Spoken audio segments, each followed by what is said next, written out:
how to turn off Google SafeSearch mode if locked. In this video, I'm going to show you how to turn off Google SafeSearch, and I'll even be showing you how to turn it off if it's currently locked. And if this video helps you, please consider giving it a like and also subscribe to my channel because that really helps me out. So if we open up a browser and go to google.com, we can turn on and off SafeSearch by simply selecting the little icon in the top right of Google and then scrolling down, and you'll see SafeSearch. And this is where you would have the options to enable or disable SafeSearch. Now, if yours says filtering on right here with a lock, all we need to do is select this little drop down and you'll get more information about what that means.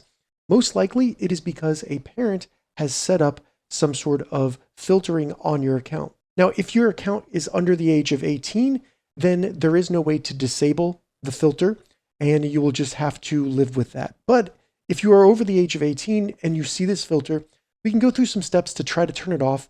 Now, the first step is going to be to check the parental controls actually on your phone. So to do that, open up the settings on your Android phone, scroll down in the settings until you get to parental controls, select parental controls, and then once in parental controls, check web content and filtering.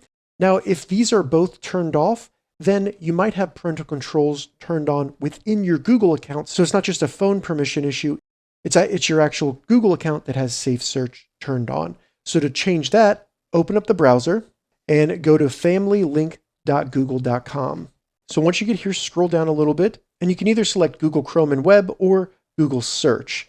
So as you can see, it says SafeSearch right there. And if you see only your parent can change this setting, that means that your account currently has this turned off. So you'll need to have the parent on the account, or whoever has control. If this is a work phone, they would have this control. They just need to go in to familylink.google.com, select Google Search, and then they can choose the filtering to either blur or off. Or if I turn that off, then I go down to SafeSearch. You can see that I now have the ability to turn it off, and it's no longer on google.com. If this video helped you, give it a thumbs up, and please consider subscribing to my channel.